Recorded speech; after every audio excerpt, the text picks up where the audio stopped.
Recent advances in diagnostic microbiology.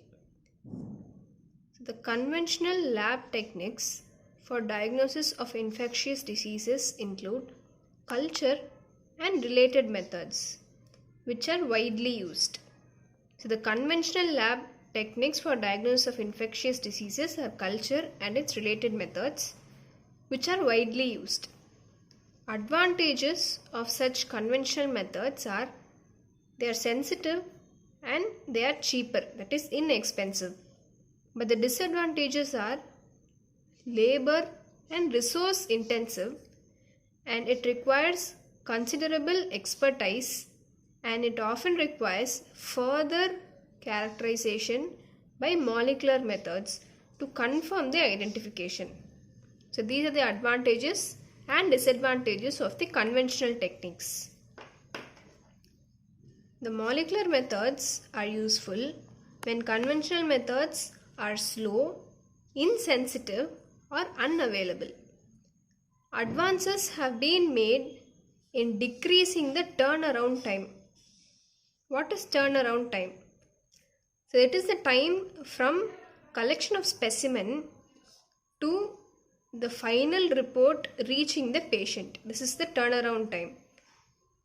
So advances have been made in decreasing the turnaround time in culture, identification, and antibiotic susceptibility testing. One of the newer methods include MALDI-TOF MS, which stands for Matrix Assisted Laser Desorption Ionization Time of Flight Mass Spectrometry. This is MALDI-TOF MS. It is a technology for identification of any bacteria or fungi based on the unique protein composition of the bacterial cell. This is the newer method of identification. Advantage of this method is it is rapid, gives the result within minutes, and it gives reliable results.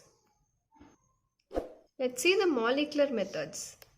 This includes three categories: hybridization, amplification or sequencing, and enzymatic digestion of nucleic acid.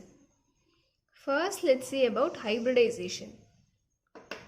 Hybridization is done based on ability of two nucleic acid strands that have complementary base sequences to bind specifically with each other and form a double-stranded molecule or a hybrid. The hybridization requires one nucleic acid strand called as probe from an organism of known identity and another nucleic acid strand called as target from an unknown organism. So probe is taken from a known organism and target is taken from an unknown organism.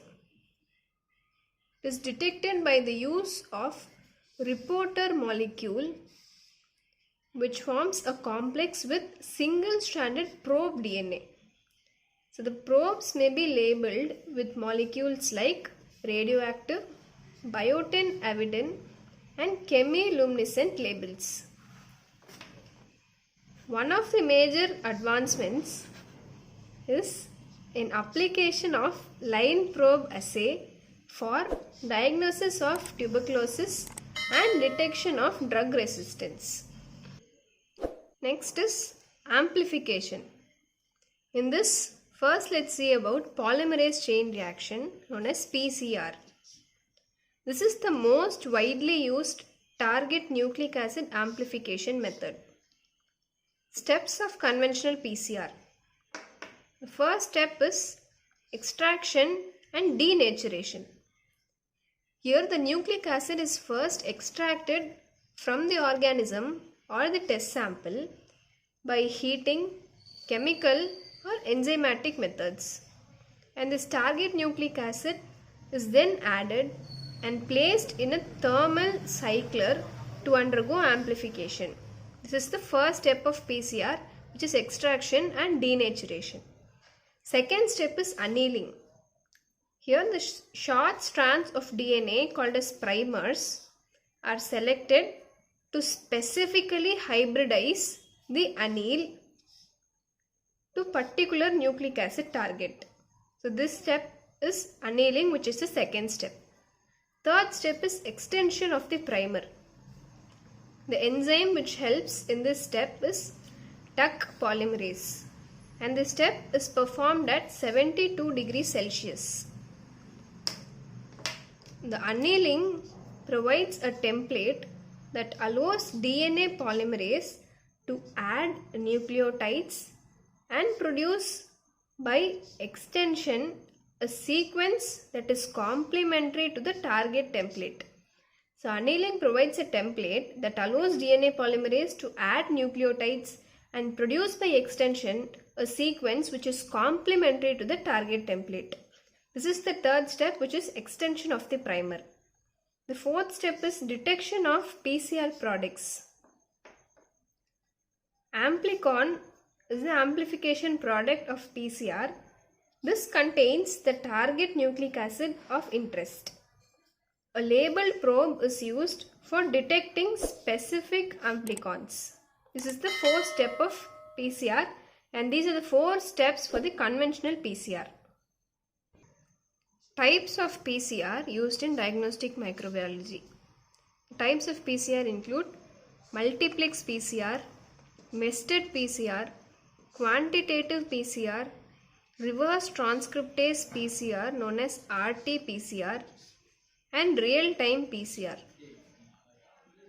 Next, let's see about the transcription mediated amplification called as TMA. This is an isothermal RNA amplification, and this uses 3 enzymes: RNase, DNA dependent RNA polymerase, and reverse transcriptase. So transcription mediated amplification requires 3 enzymes: RNase, DNA dependent RNA polymerase, and reverse transcriptase. Here the RNA target is converted to complementary DNA using reverse transcriptase. Then the RNA copies are synthesized using RNA polymerase. Next method is nucleic acid sequence based amplification, NASBA. This is similar to TMA, that is transcription mediated amplification, and this is also an isothermal RNA amplification method. Here also the RNA target is converted to cDNA, which is complementary DNA, with the help of reverse transcriptase, and then the RNA copies are synthesized with the help of RNA polymerase. Next method is ligase chain reaction, LCR. This is based on ligation of 2 adjacent synthetic oligonucleotide primers which uniquely hybridize to one of the strands of the target DNA.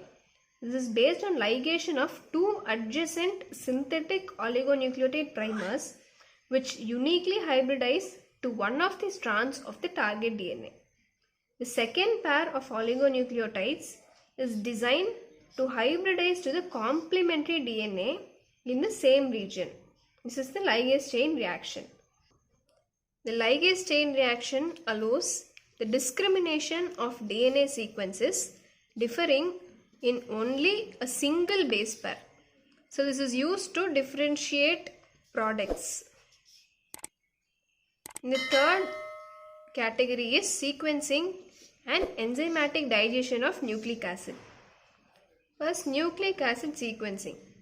It involves methods that determine the exact nucleotide sequence of a gene or gene fragment of an organism. Next is high density DNA probes.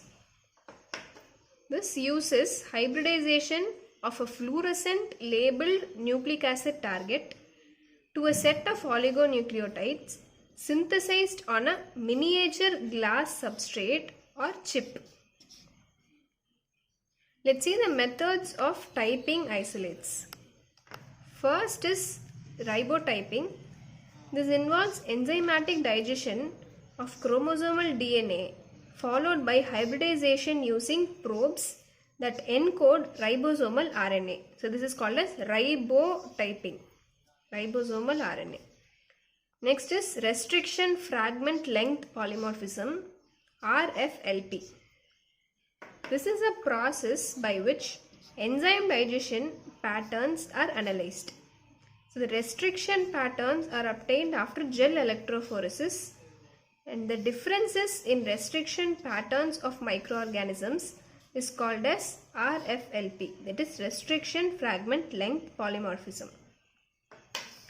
Next is pulsed field gel electrophoresis, PFGE.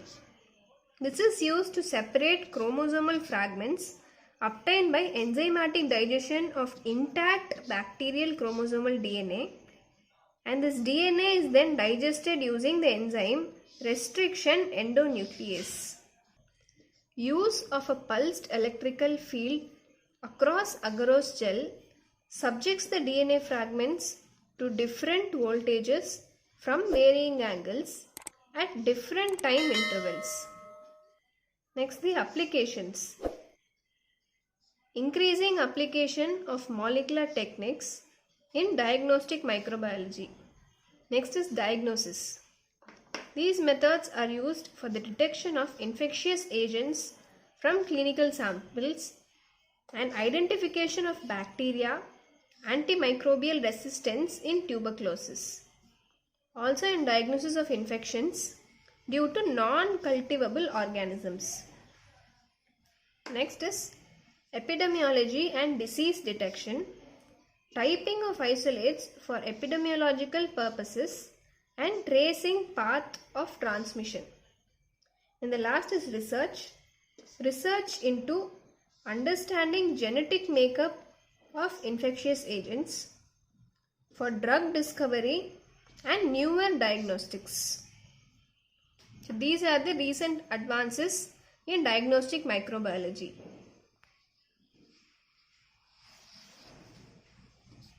Thank you.